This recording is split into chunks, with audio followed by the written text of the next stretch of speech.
Friends, मैं कनिष्का पारिक आप लोगों का स्वागत करती हूँ YouTube channel Parik talent search में। जैसा कि हमने पहले आपको डॉक्टर कन्नुप्रिया से मिलवाया था, उन्होंने कोरोना से बचने के उपाय आपको बताए थे, हमें क्या क्या करना चाहिए, क्या सावधानियां रखनी चाहिए। तो इसी कड़ी को आगे बढ़ाते हुए आज हम आपको मिलवाने जा रहे हैं डॉक्टर जगदीश जी जोशी, जो सीआरपीएफ में मेडिकल चीफ ऑफिसर हैं और वर्तमान में दिल्ली में कार्यरत है। तो आइए मिलते हैं डॉक्टर जगदीश जी जोशी से।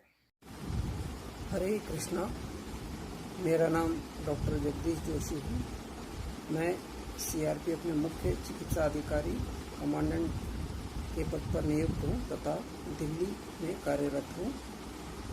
मुझे अखिल भारतीय पारिक महासभा की तरफ से एक निवेदन आया कि इस कोरोना महामारी से के बचाव के बारे में कुछ शब्द कहें।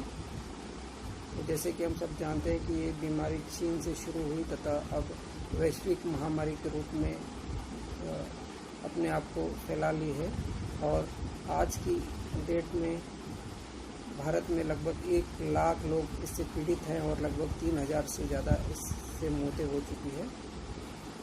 लेकिन इस महामारी से हमें डरने की कोई ज़रूरत नहीं है, पैनिक होने की ज़रूरत नहीं है। हम अगर कुछ सावधानियां बरतेंगे तो इस बीमारी से हम अपने को, अपने परिवार वालों को तथा अपने देशवासियों को बचा सकते हैं। इस बीमारी में ध्यान रखने वाली मुख्य बातें इस प्रकार है, जो बहुत साधारण है, लेकिन अगर हम उसको अच्छी तरह से पालन करेंगे तो हम इस बीमारी से बच पाएंगे। सबसे मुख्य है कि हमें सोशल डिस्टेंसिंग, दूरी बरकरार रखना है। कम से कम भीड़ भाड़ वाले इलाके में जाएं और एक दूसरे से कम 1 मीटर की दूरी मेंटेन करें। मास्क का प्रयोग करें। घरेलू निर्मित मास्क का भी हम प्रयोग कर सकते हैं और 2 मास्क बनाएं और एक मास्क को धोने के लिए डालें और उसको अगले दिन इस्तेमाल कर सकते हैं।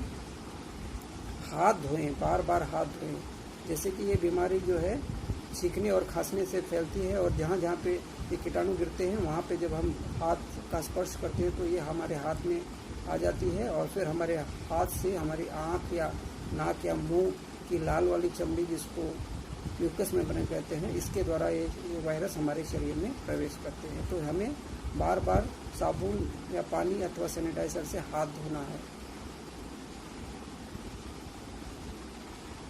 और अगर हमें सर्दी, जुकाम, खांसी, बुखार इत्यादि लक्षण है तो नज़दीकी बुखार क्लिनिक या फीवर क्लिनिक में जाके दिखाना है।